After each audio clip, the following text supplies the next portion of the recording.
तुमको मालूम नहीं होगा। हम ठाकुर के आदमी हैं। ठाकुर साहब हम मेहरारू है पुलका लाखे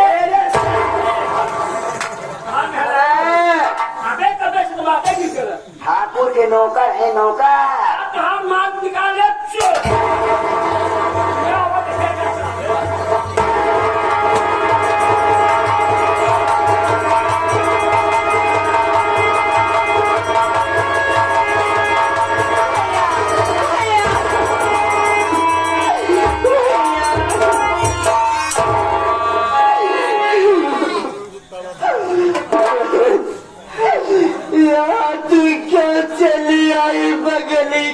चली आई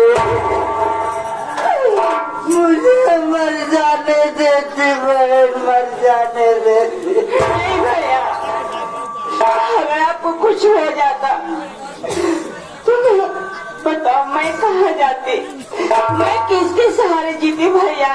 इस दुनिया में आपकी सिवा मेरा है ही कौन भैया। क्या करोगी बहन, ये तेरे भाई के नसीब में मार खाना ही लिखा है।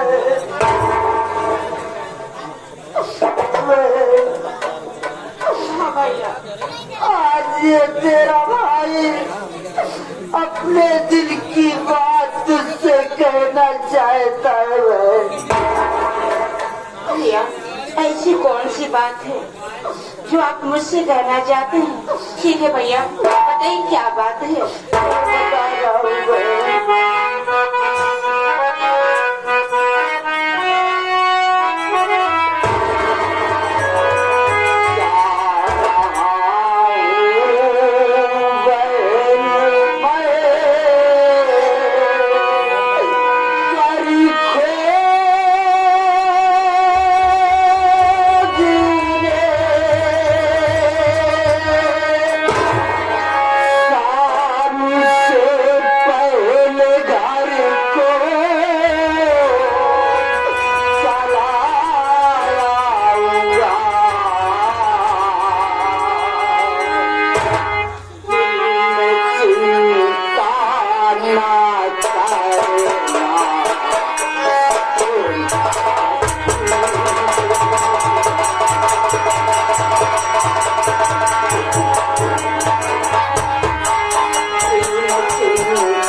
लड़का ढूंढ करके मैं तेरी शादी कर दूँ, उसके बाद मुझे मर जाने का कोई गम नहीं है। भैया, कहने का मतलब मैं आप पे बोझ हो गई हूँ, इसलिए मुझे घर से बाहर करना चाहते हैं आप ना भैया। लेकिन भैया सुनो, मैं आपसे कुछ कहना चाहती हूँ। क्या कहना चाहती है?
भैया, सबसे पहले आप एक काम करिए, मेरे लिए अच्छे से भाभी लाइए। उसके बाद मेरी शादी आप जहाँ कहेंगे मैं वहाँ कर लूंगी, लेकिन पहले अपनी शादी को ही अपना कर लूं।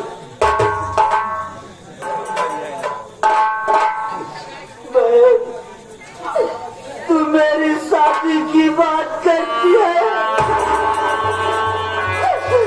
जरा अपने दिमाग से सोच कि जिस इंसान के सारे बदन में तोड़ हो गया हो, उससे इस दुनिया की कौन सी ऐसी लड़की है जो मुझसे शादी करेगी। मेरी बात को मान जा मेरी प्यारी बहन। ठीक है भैया, अगर आपकी यही मर्जी है तो आप जैसा उचित समझे वैसा करिए भैया।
सपना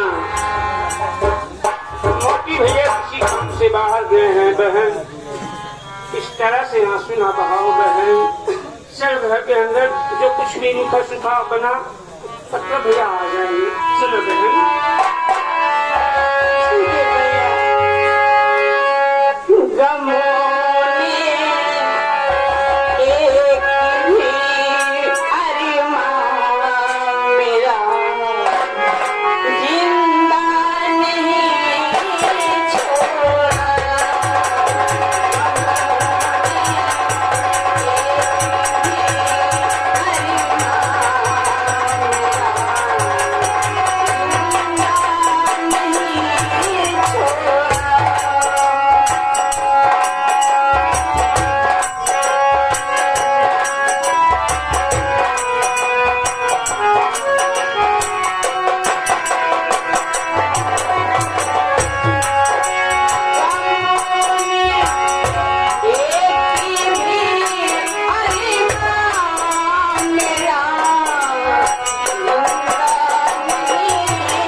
पास सुनसान दिखाई दे रही।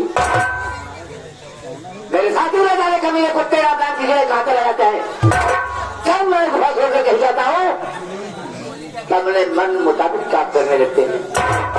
आने के बाद देखा घर में कोई इंसान दिखाई नहीं दे रहा है। कोई बात नहीं, कोई मैं अपने हाथ पैर कर इंसान को करता हूँ। आने के बाद तुम सबसे पूछूंगा कि मेरे नारायण पर तुम लोग अपने मन मुताबिक काम करते हो। आओ आओ महारथियों, आओ आप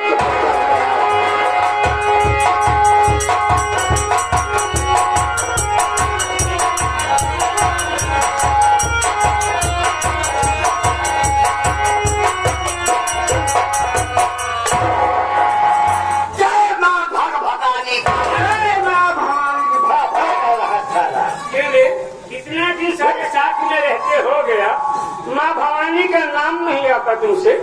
जय माँ भवानी बोला जाता है छोटू। जय माँ भवानी, जय माँ छोटू बताइए गुज्जर सिंह। बता रहा हूँ, ये बताइए सब ठीक ठाक है? क्या ठीक है? क्या हुआ? क्या ठीक है? एक ग्रुप में खातिर परेशान हो गया। क्या करोगे? सारी दुनिया परेशान है। 2 साल से लॉकडाउन लग गया था, बहुत परेशान हो गया हूँ। आज बहुत बढ़िया दुआ है। आज मान्य सिंह हमारे पिंड परिवार पे हमारे मुन्ना भैया के यहाँ तेरे ही पड़ी हुई है। बहुत लोग खाना खाए हैं, बहुत सारे लोग खाना खाए हैं और पत्थर एक जगह समेटा रखा है। हम तुम सोचे कि चलकर सारे पत्थर को समेट लिया जाए। समेटने के बाद किसी तालाब पर धुल लिया जाए। धुलने के बाद किसी मार्केट में बेच के कुछ पैसा कमा लिया जाए। साले अब यही बाकी है, पत्थर बेचेगा अरे पकड़िए चाहते हैं छोटू, हम लोग के सामने कह दिया, लेकिन सरदार जी के सामने ऐसी बात मैं चलना। ठीक है देखिए भैया, देखो पहले चलो सरदार जी के पास, फिर उसके बाद सोचा जाएगा। आइए।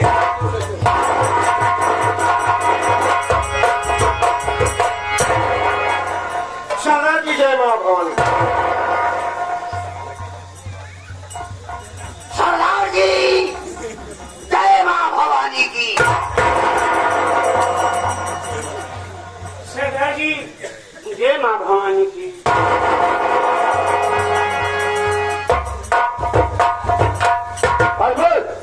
और छोटू, हमारे कुछ समझ में नहीं आता है यार। सब लोग हम लोग यहाँ पर आते हैं, सरदार जी जय माँ भवानी का नाम लेता हूँ, तो सरदार जी कुछ बोलते नहीं है और रहते हैं बीच में रोते भी रहते हैं। क्या वजह है जो उदास बैठे रहते हैं? भैया कोई भी बात मगर तुझे पता नहीं चलता है मेरे भाई। आप बड़े हैं, अगर आपकी इजाजत हो आज हम सरदार जी से ये बात स्वयं पूछ लेता हूँ। ठीक है बाबू, दुनिया की सरदार जी से पूछो कि उदासी का कारण क्या है, और जब तक सरदार जी उदासी का कारण नहीं बताते हैं हम लोग उनका पैर नहीं छोड़ेंगे। ये आगे मनुष्य हमारे सभा सबके प्रत्याश माता हूँ।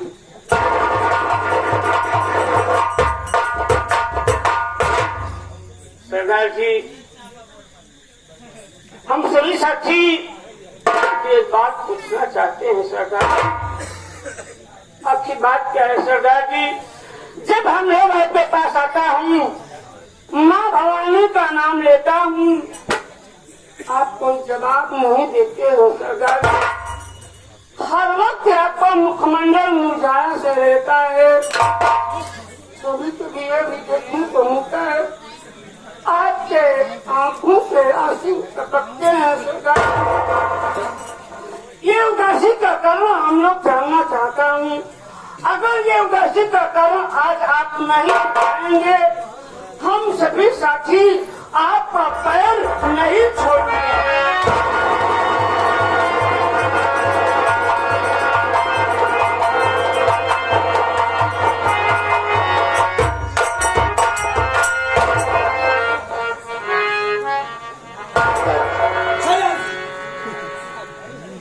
आप लोग मेरी उदासी का कारण जानना चाहते हैं? सरदार जी मत पूछो मेरी उदासी का कारण।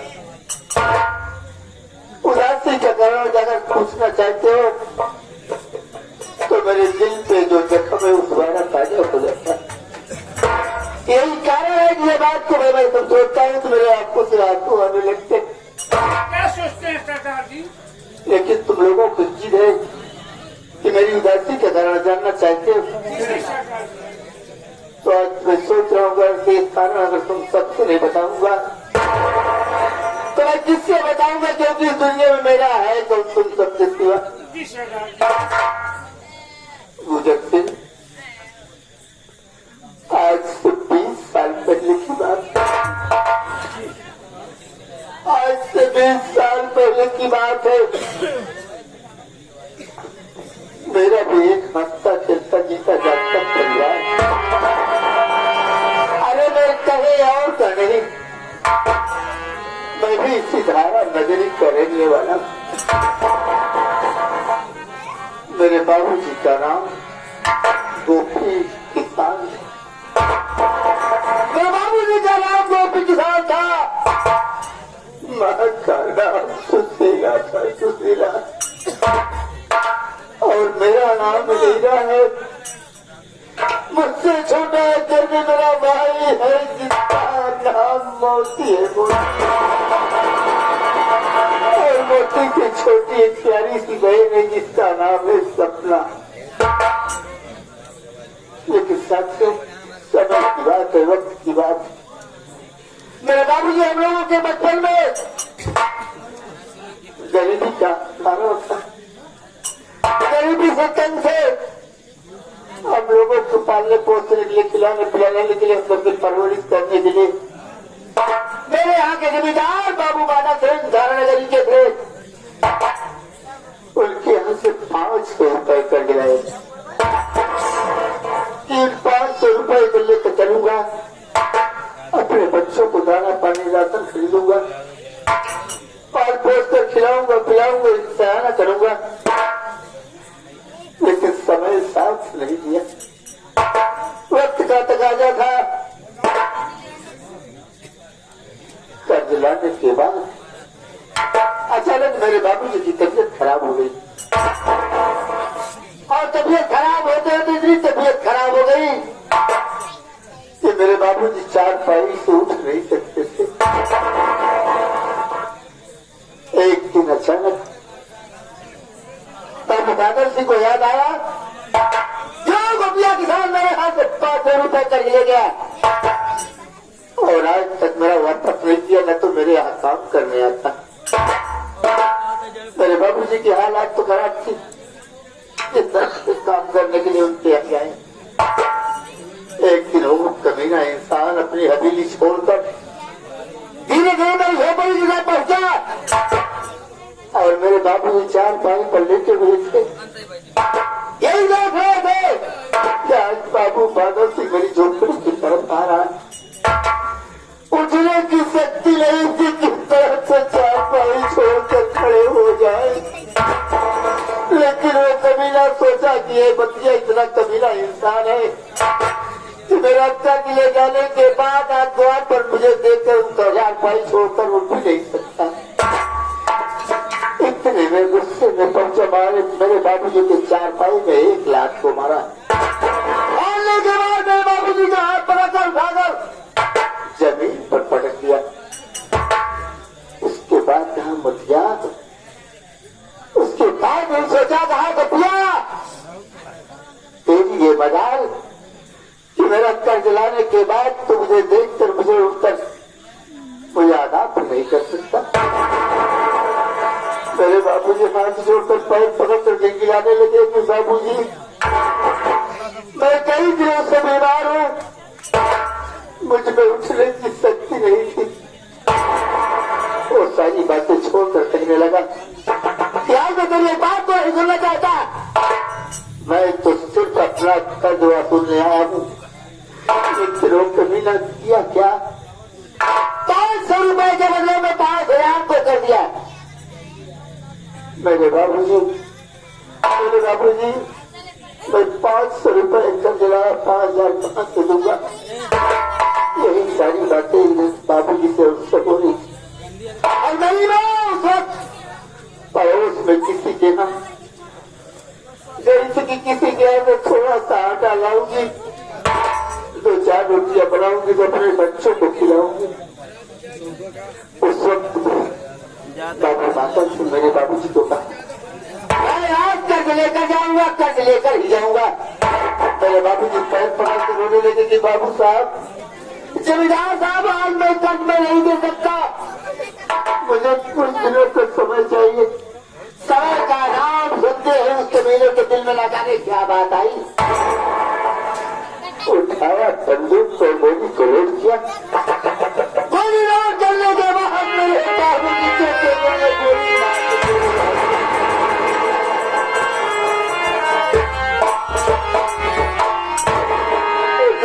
मेरे बाबूजी के सीने में गोली लगती है।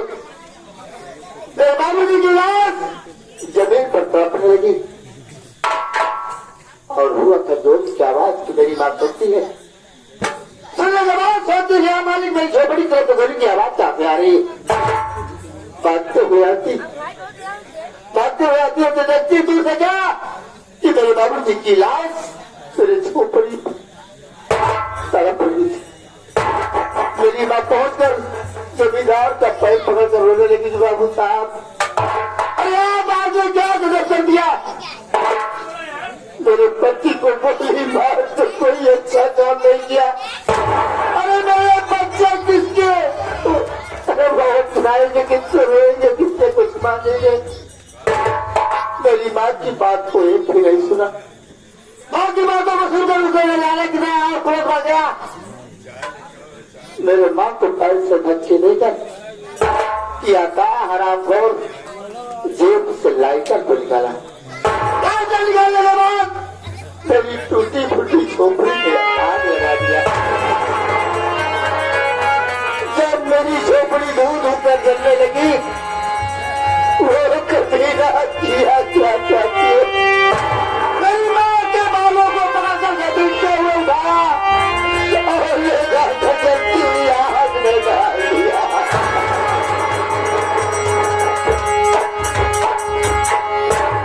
मेरी माँ को जलती हुई आग में डाल दिया। मेरी माँ तड़प कर जल रही थी, रो रही थी, चिल्ला रही थी। उसके मुख से यही आवाज आ रही थी, बेटा मेरा बचाओ, बेटा तेरा बचाओ। क्योंकि उस समय मैं बच्चे घर में बाहर तक कुछ जानकार था। मैं पड़ोस में खेल रहा था। जब माँ की आवाज सुनता हूँ, भागते हुए आता हूँ, देखता हूँ क्या हूँ कि मेरी झोपड़ी में आग लगी हुई है।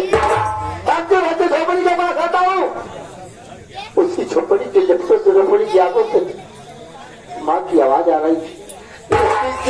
साथी में झोपड़ी के पास पहुंचता हूँ, देखता क्या हूँ कि मेरी माँ बिल्कुल चल के राह खोज गई।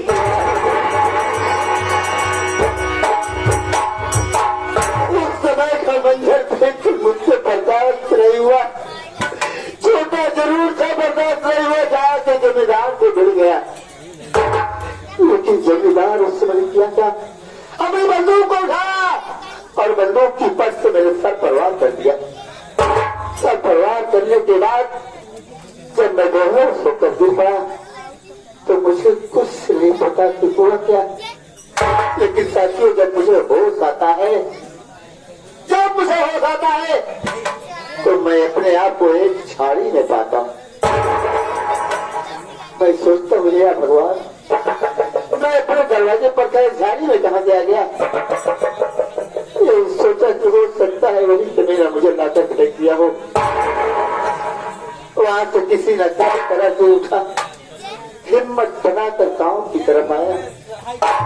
तो दयालु लोग से मुलाकात हो गई। मेरी हालात को देखकर मुझे डॉक्टर के पास ले गए। मेरी दवा कराए।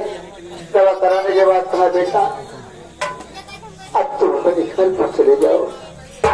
उन लोगों के कहने से मैं घर की ओर चला रहा था, लेकिन आज जैसे हम लोगों का डाकुओं का कहेंगे, डाकुओं का परिवार, इसी तरह डाकुओं का परिवार मुझे मिला, डाकुओं का गिरोह मिला और मुझे थाने का वकील समझकर मेरे सीने पर गोली का निशाना लगा दिया। लेकिन उस समय उनके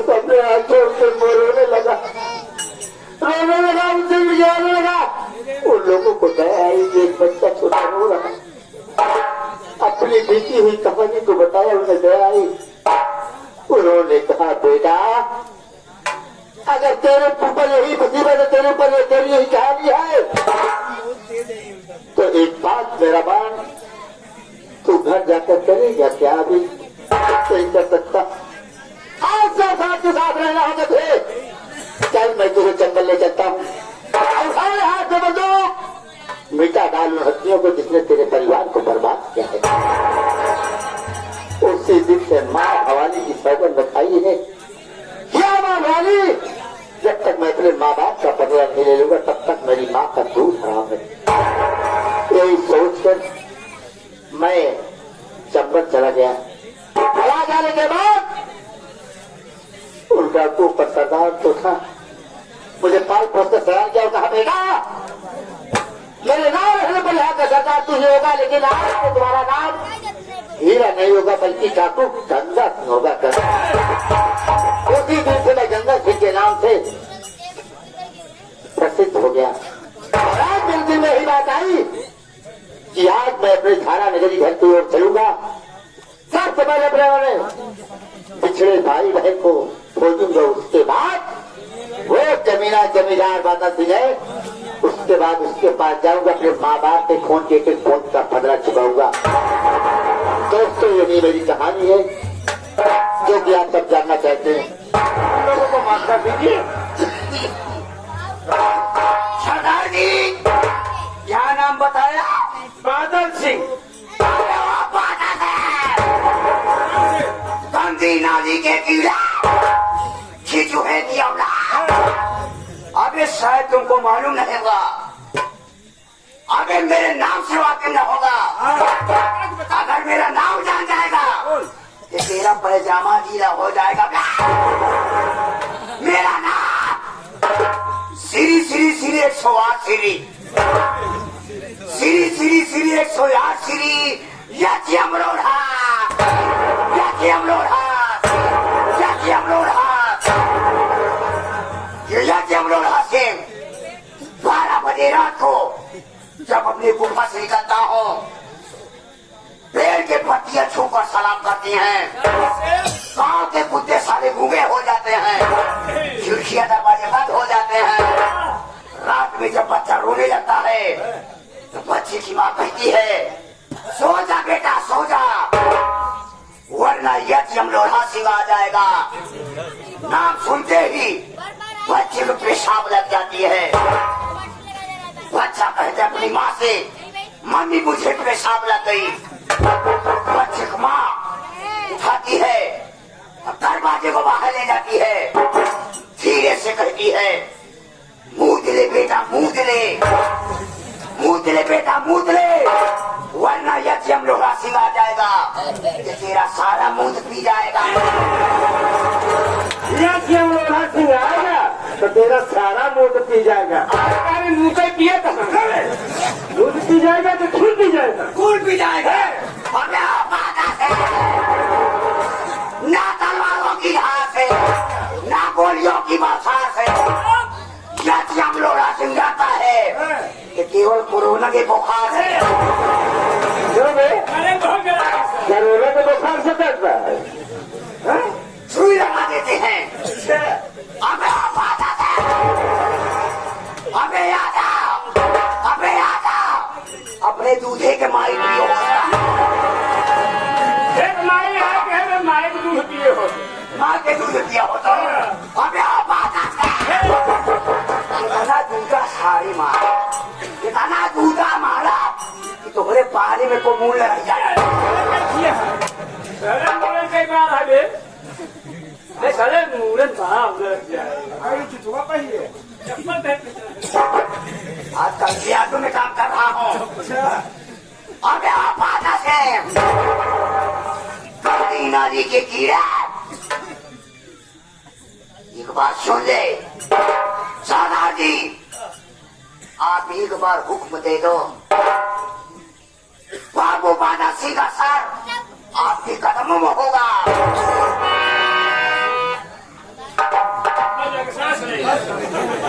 आप लोग समझ नहीं रहे हैं, आप लोग समझ नहीं रहे हैं।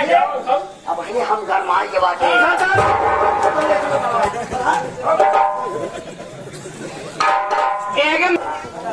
देखो साथियों, वो गर्म नहीं हो गया, वो अभी छोटा है, लेकिन कम से कम इतना सोचो उसके दिल में इतने हौसला हो कि क्या से क्या कह रहा हूँ, लेकिन सब थोड़ा गलत हो जाता है। इसे समझाओगे सब समझाएगा। ऐसा है, चलो कुछ काम हम दोनों करके आ रहे हैं।